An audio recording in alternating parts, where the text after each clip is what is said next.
Good morning, everyone. I'd like to welcome you to the August 10th Municipal Planning Commission of the County of Newell. I'd like to call this meeting to order. And I see, Neil is here, so he will be joining us shortly. So nobody needs to be excused. The minutes from the July 20th Municipal Planning Commission are enclosed in your package. How do you wish to handle them? Greg. I would like to move those minutes for acceptance. Okay. Any concerns with that motion?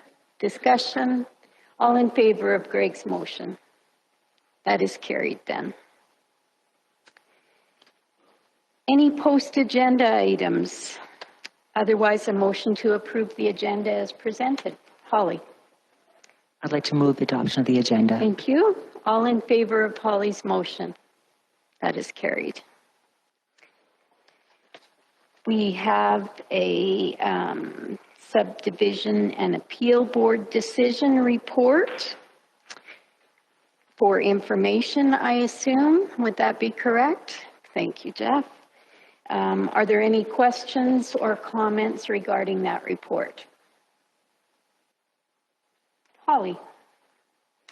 Now that that decision's been made, is that done, or is there another level of appeal that could be gone towards? There is no further appeal to the county or the Subdivision and Development Appeal Board if the appellants feel that the county misstepped or the process was done incorrectly. They could challenge it through the court system, but no, not any further appeals. Any other questions? Thanks, Jeff. Permitted use report is enclosed. Are there any questions for Shannalee on the report? Seeing none, we'll accept that for information. I guess both items will be accepted for information. Subdivisions, we have an application for subdivision. Item 8.1, to create 8 new parcels. Shannalee, go ahead, Zachary. Good morning. Good morning. And so this application, the subdivision 2023-0-009, is to create 8 new parcels and realign 11 parcels to increase the number of lots available for development at the Bassano Airport. So ISL Engineering and Land Services was engaged to prepare development concept for the Bassano Airport, and this was done in conjunction with the town and the county. So the Bassano Airport development concept was designed based on feedback from landowner engagement, current best practices and trends from similar airport developments, and as well as technical requirements from Transport Canada.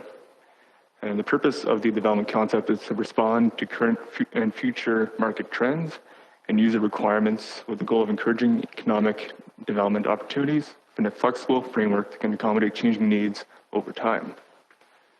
So comments from circulation, there was a letter submitted from an adjacent landowner with objections to the proposed subdivision, which has been included in your agenda.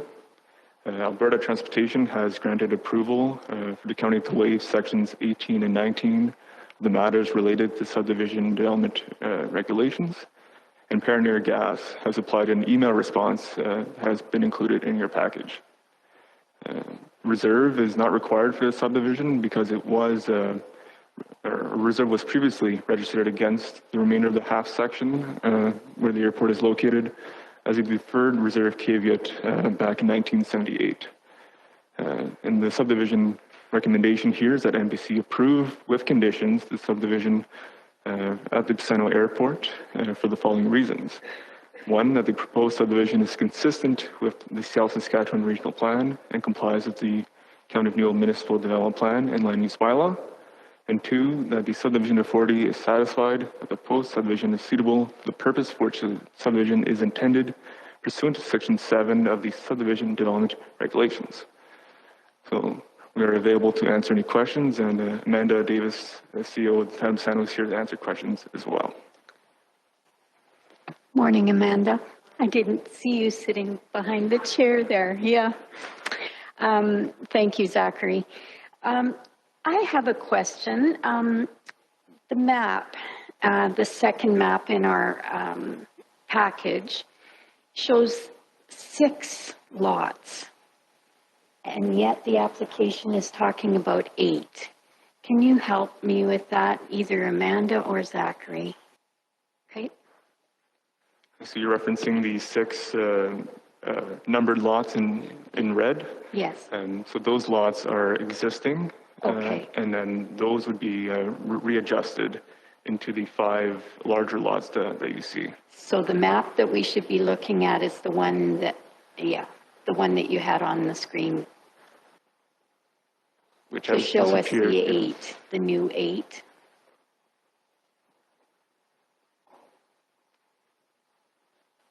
Yeah, so in reality, there would be 15 new lots that could be sold.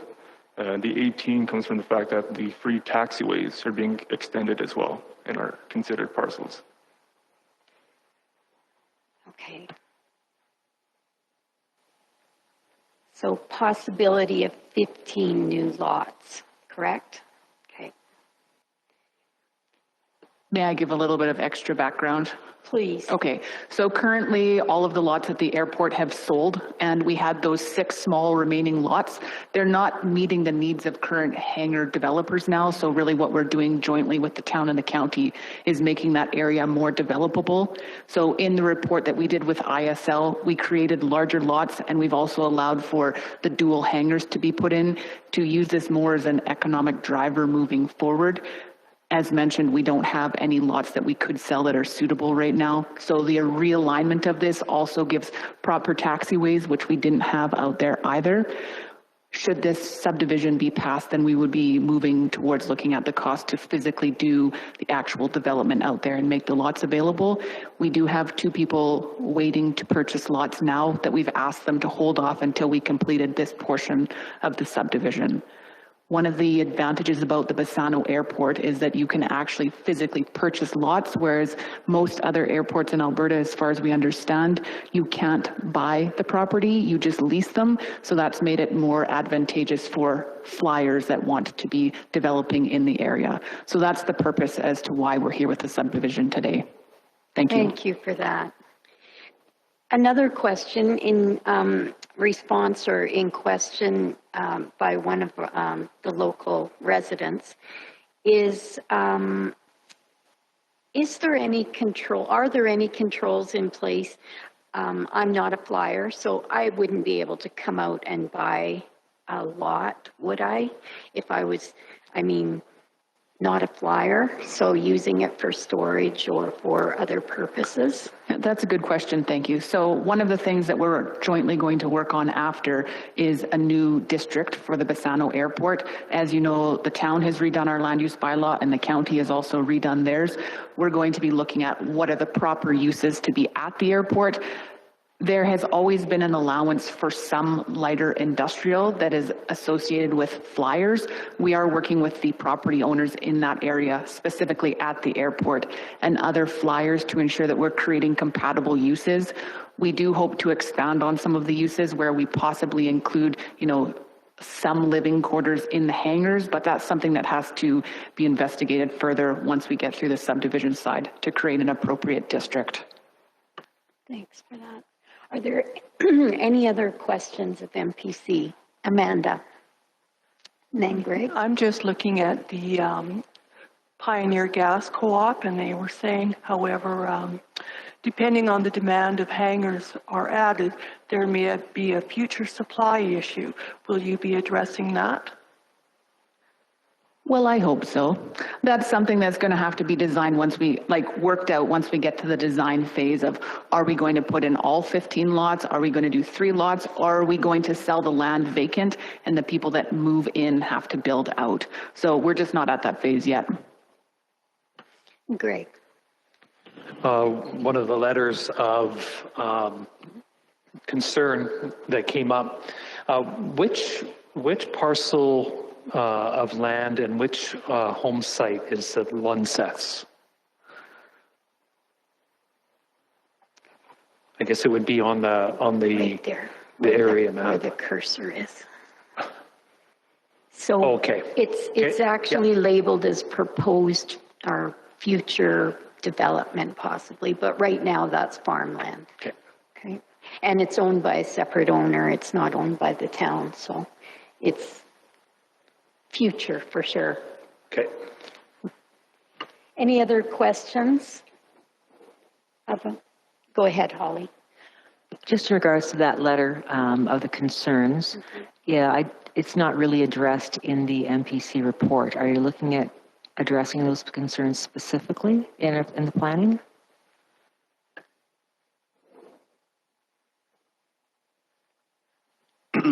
We haven't given much consideration. You know, we provide the information to MPC whether they think there is an adverse effect to the neighboring landowners. The one part about this subdivision is that the land being subdivided was zoned as rural business or rural industrial for the use at the airport. So by subdividing these lots, we're not changing what the use of the land was zoned for previously. We're just creating more ability to make it usable.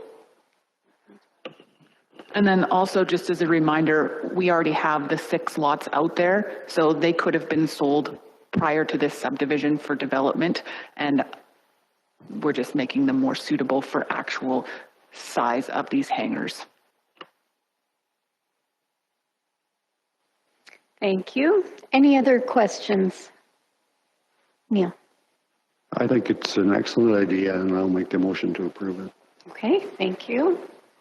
Any other questions? All in favor of Neil's motion? That is approved. Thanks for coming in, Amanda. Yep. I knew there would be questions, so great. Thank you.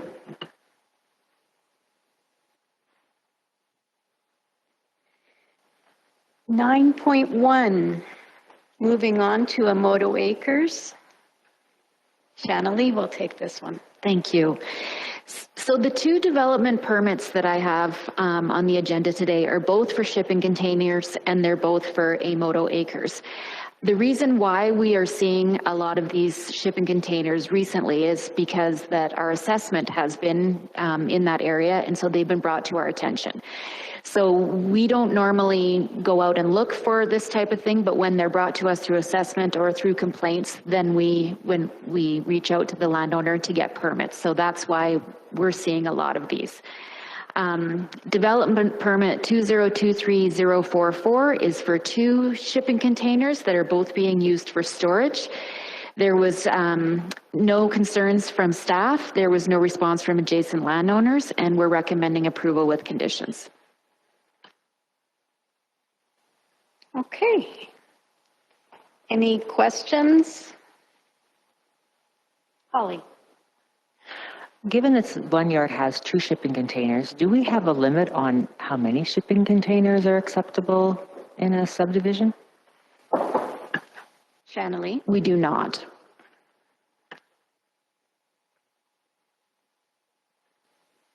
And advice was circulated to the adjacent landowners, correct? Yeah. Adina?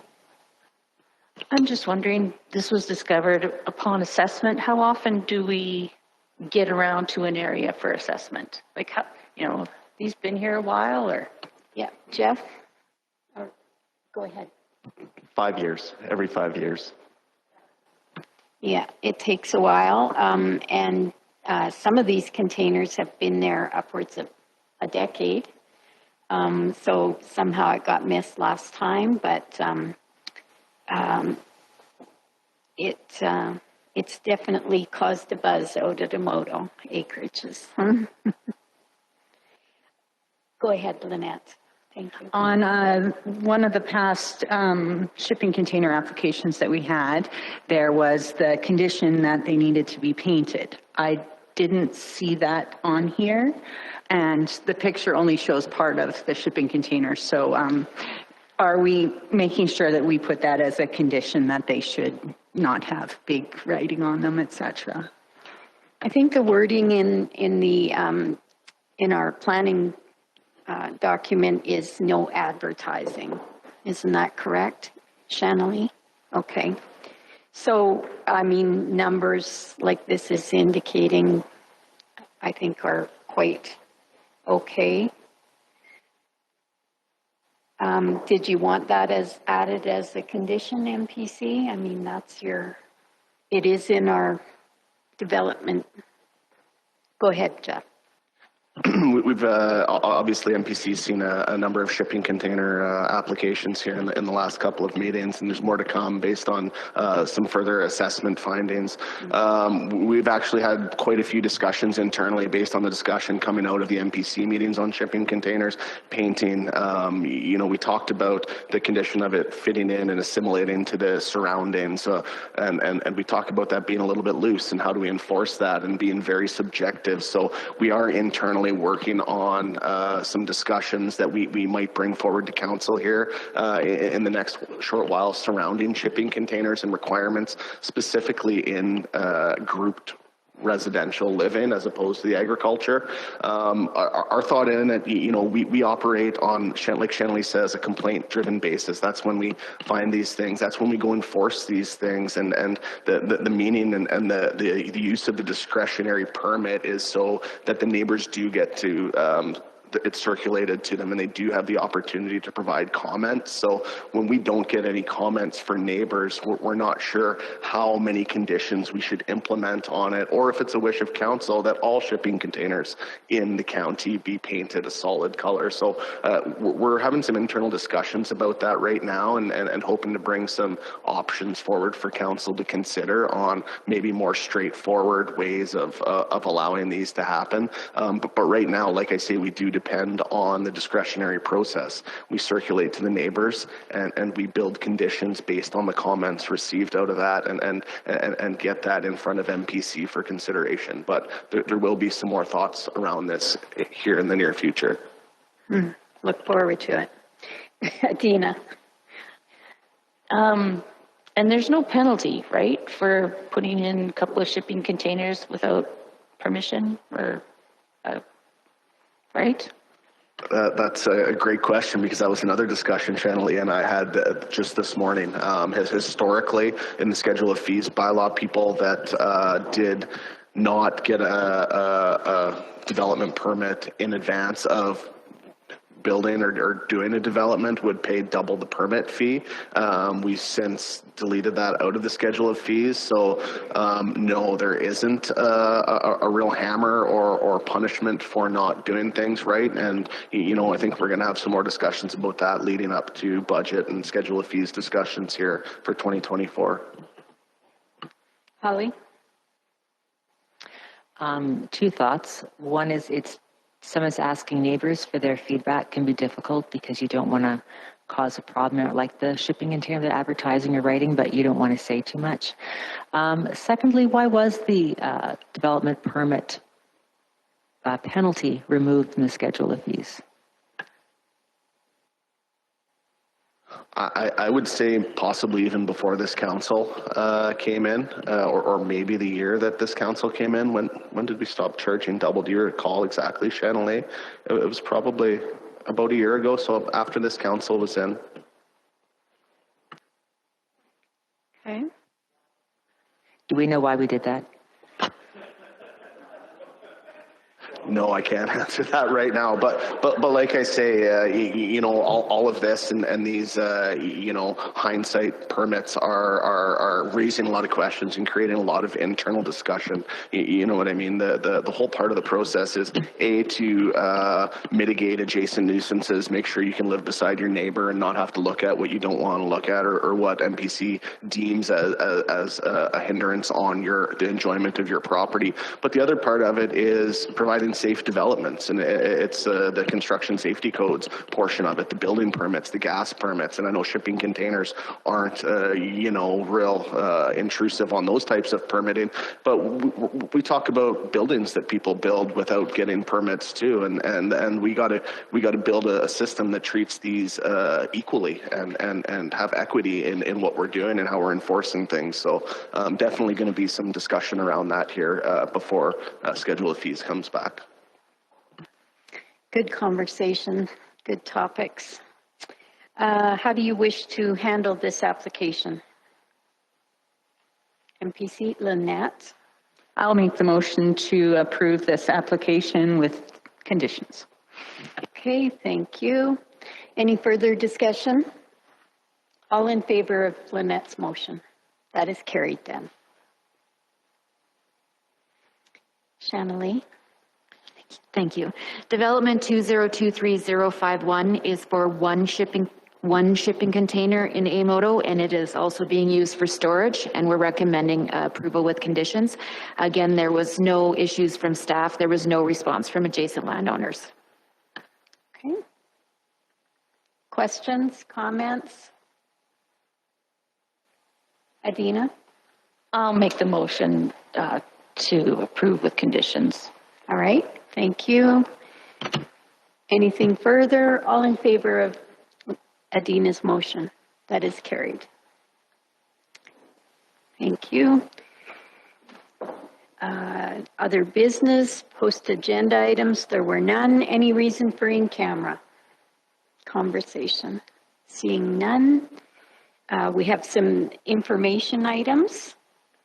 NRCB communication. Any questions or comments on that? Holly? I'm just wondering what planning department would submit to the NRCB in regards to the Tateson application. You know, we're just being circulated by the NRCB. This is obviously part of the process, and you know, it doesn't come around too often. Mr. Tateson's looking to obtain a permit for an operation that was happening prior to AOPA coming into effect.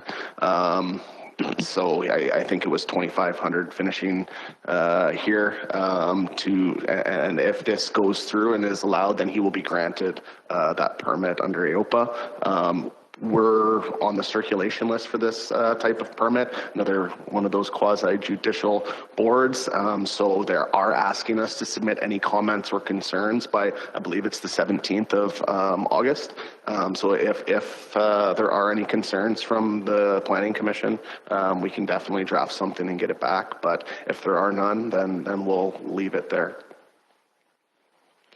Yeah, this is different that AER is sending out a circulation. It's much appreciated. We actually talked about it at the RMA meeting that we have, and typically we don't get these notices, but because I think maybe because this is a grandfathering situation, they're treating it a little bit differently, and it'd be nice to get all of them like this, wouldn't it? But that's another conversation.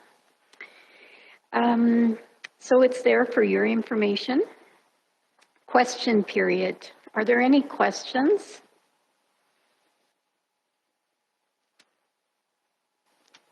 Hearing none from nobody, I will adjourn this meeting. Thanks, everybody.